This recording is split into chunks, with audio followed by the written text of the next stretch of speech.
again? Downside risk to the economy means that he's acknowledged that there is intense pressure and pain in some of the economies. We know, for instance, this week that Spain is back into a recession, second recession since the financial crisis. The Netherlands back into recession. Unemployment is rising across Europe, even in Germany, the strongest economy. So downside risks to the outlook means that he is aware that all of the austerity and the debt crisis is creating a lot of economic pain across the continent. Now, in terms of the market reaction, the biggest market-moving comment that he made this morning so far was he said that the European Central Bank didn't discuss lowering interest rates at today's meeting. Now, we know they did not lower interest rates at the meeting, but there was some speculation in financial markets that at least they would be discussing it and open to it and considering it given all of this economic weakness, because that's the way the ECB, the European Central Bank, can make it a little bit easier, is lowering interest rates. He says they didn't even discuss it. So you saw a sell-off in stock markets and the euro,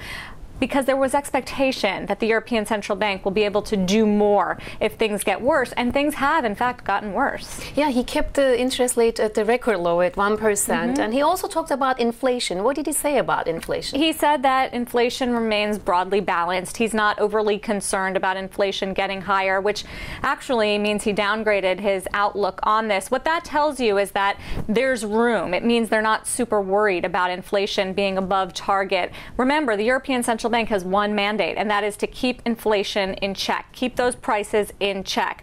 But they're also dealing with a debt crisis and economic weakness across the continent, particularly in peripheral Europe. So when you talk to economists here, like Nathan Sheets, for instance, who's the global head of international economics at Citigroup, he used to be on the Bernanke Fed. He says he would love to see Draghi lower interest rates even further. He would love to see him pursue a more expansive policy, buying bonds to try to calm things down. But the European Central Bank is very vigilant on inflation. So that's why the fact that he said he's not worried about higher inflation is noteworthy. And so how does the U.S. equity markets taking it? I see that we had some gains. The unemployment benefits came at the lowest in a month, right? In a month, yes. But it didn't read, right? We're all focusing on Maria, is that right? Well, if you look at where the epicenter of the crisis is in the world right now, it's Europe. So perhaps Mario Draghi has become the world's market-moving central bank instead of Bernanke for a little bit right now. We are seeing equities in the U.S. a little flattish. They came off their highs when Mario Draghi said he wasn't considering an interest rate cut. But yes, I'm glad you pointed out the initial jobless claims, because they came down 27,000 last week. That's certainly a positive sign. It shows perhaps the weakness that we've seen in the U.S. jobs market lately could have been seasonally distorted by Easter holidays and weather. And in fact, the improvement that we have seen in the long run on U.S. jobs in the last few months is really going to be there. We'll get a big test on Friday, tomorrow, right? With the jobs report, the government jobs report. The non-farm payroll. I was going to ask you about that, because yesterday we had the ADP, and that came lower than the analyst estimate, so negative data, and today positive data. Is it going to net off each other? Are we going to see something better tomorrow? Which is why Neil Dutta, an economist at Bank of America Merrill Lynch, just published a note that said it's anyone's guess what we could see tomorrow. The average consensus estimate, according to Bloomberg economists that we polled, is 160,000 jobs created during the month, which would be an improvement from the 120. That was the giant disappointment last time around. But the forecasts have been all over the place, because ADP, the private jobs sector, disappointed, but jobless claims came in better. Which one should give us a better indicator? Because we know that the reduction is coming from the service sector, from the ADP. So tomorrow, is it quality versus quantity? Well, it's hard to tell. Michael McKee, our economics editor here at Bloomberg Television, ran some of the correlations between the ADP report and the government jobs report, and he found it's not really an exact science, and it doesn't match up. At least directionally, it could give you a good clue. So the fact that there were fewer could mean you could see a disappointment. But in terms of the numbers and even the specific components like manufacturing, it hasn't been spot on so far. If you take what we've seen in the past year, we have seen several months of job improvement and creation in this country. We've seen the corporates' earnings. More than 75% of the S&P 500 companies have beat earnings. That's certainly a positive signal. The question is, will they start hiring more. So we'll certainly find out. And last question about our Fed. Let's talk about our central bank.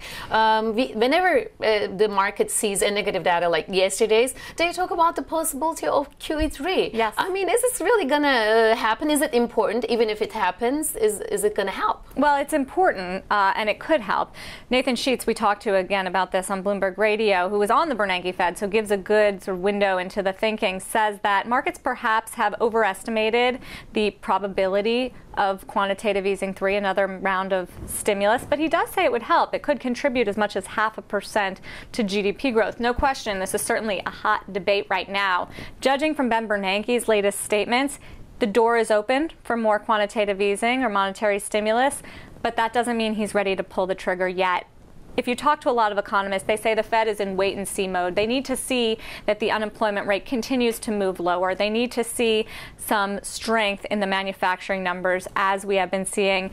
It's a bit of a mixed picture right now, so the Federal Reserve, like many economists on Wall Street, are just waiting to see that the improvement is for real. Thank you so much for coming and sharing your having me. valuable comments. Thank you. Evet Levent, röportajımız burada sona erdi. Söz tekrar sizde İstanbul'da.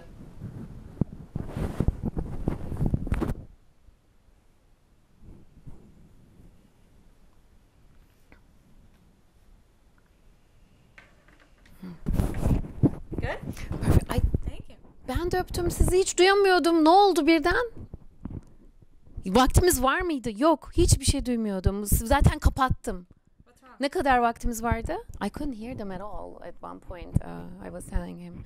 Yeah, we did have some more time. Ne kadar vaktimiz vardı?